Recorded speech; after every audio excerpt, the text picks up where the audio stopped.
relationship with Seth, the times y'all go back together, and as you mentioned every week, it's probably somebody almost every week you know somebody that you know. But what's this one like for you? Yeah, it's a air raid reunion, I guess. So Seth's the next on the list. Known him for a long time. Was a really good player. At Oklahoma. When I went to Texas Tech in 2000, he was still playing, so he was the team captain.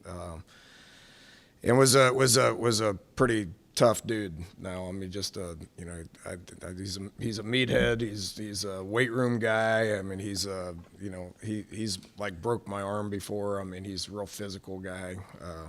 We hired him in like 2005 or something like that. So I coached with him for about 3 or 4 years. And then he got a shot to be a head coach and is doing a really good job at North Texas. They're well coached. They play hard.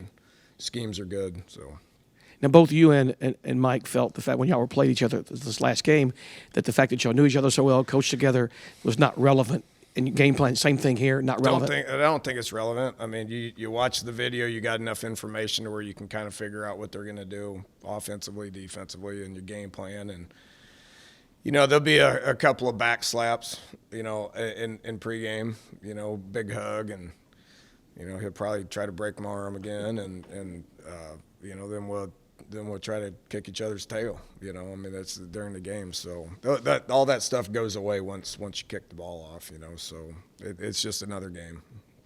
You also seem to face a really good quarterback every week, Mason Fine. What have you seen from him on tape that makes him, such a threat? Yeah, he's got a lot of experience, right? So, he's played a lot of ball. He's like the guy we got. He's just played a lot of ball, and all that experience. This is tough to deal with.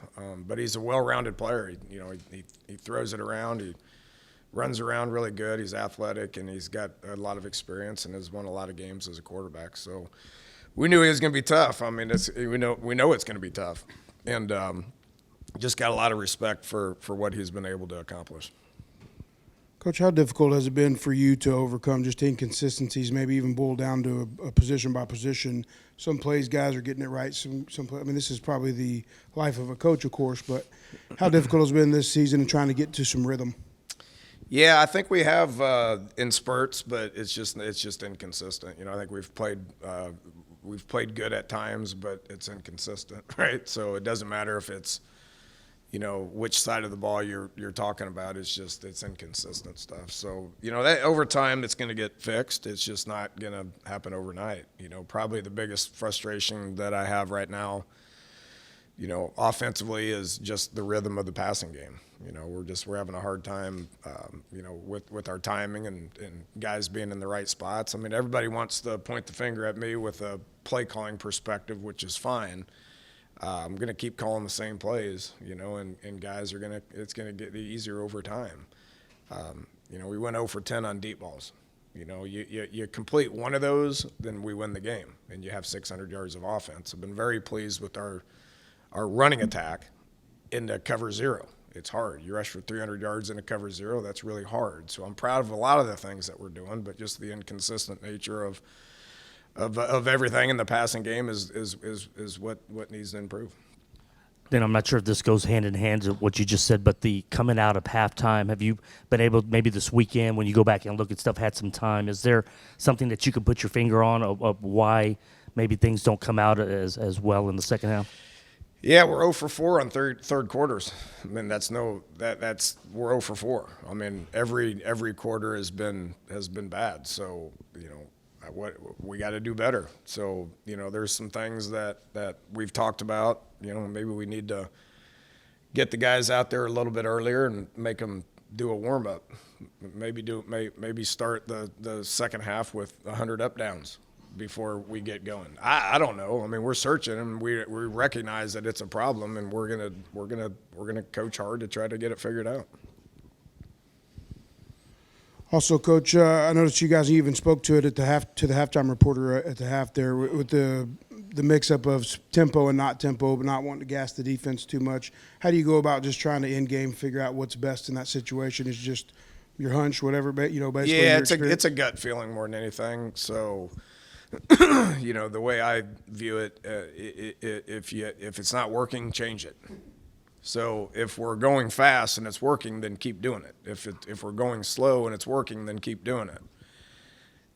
That's what defenses like you to do too. I mean, they want to know what you're doing, whether you're going slow, whether you're going fast. They want to know what you're doing. So I try to be, as unpredictable when it comes from a tempo perspective as I possibly can, but that will change based on how it looks. Coach, you talked about getting better on a week-to-week and game-to-game basis. Just what have you seen from your team offensively and defensively getting better from last week? I think we've improved every game. I've been proud of our coaches and I've been proud of our players for how they attacked the last month. It was hard. It was challenging. We're on 4 short weeks in a row. Nobody wants to hear it, but we did play 4 games in 18 days. That's never happened in the history of college football. So I've been proud of our guys for how they've played. I think we've played with great effort. I think we've, played as hard as we can play, and we've prepared as well as we can prepare. And we've just came up a little bit short. There just hasn't been enough gas in the tank. But we put that game to rest on Friday. We sat in here with the whole group, and I said, look, nobody's happy about it, but we will continue to move forward, and we will continue to get better. And whether it turns in a week or a year, then we're going to continue to move forward and continue to develop as coaches and as players and as a program as well. And I want to ask you about the 2 defensive guys, production of David Anini the last couple of weeks, what you've seen there, and also your thoughts on Zamar Curvin coming in the last 2 games and what he's done. They're improving. Both are a victim of not being able to redshirt and have not played a whole lot of snaps, but they've been getting better.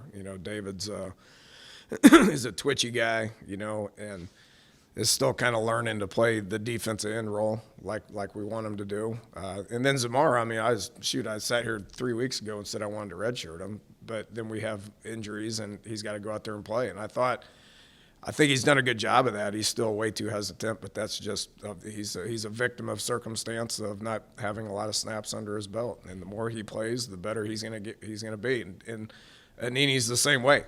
The more they play, the better they're going to be. You guys list, obviously, Javarius Owens as a corner this week, and that's something you guys began tinkering with a little bit last week in the Tulane game. What can you say to that move other than just trying to maybe find a little bit more consistent play there? Yeah, guys need to play better and make more plays. We try to put people in position to be able to make plays, and then they got to make plays. Gio's is a talented guy. He's got length. He's got speed. He just hasn't played the corner spot very much. So he's the same as the guys I just talked about. He's got 3 years of eligibility. He's been on campus for 3 months. And the more he plays, the better he's going to be.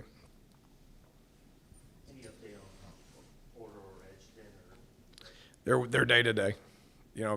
Porter's fine. He had back spasms in the game, so he was off to a pretty good start there in the first half, and then it locked up on him. He's full of muscles, so those things lock up every now and then, but he'll be fine. And then Edge didn't even make the trip, but is day to day. Hopefully he'll be back this week.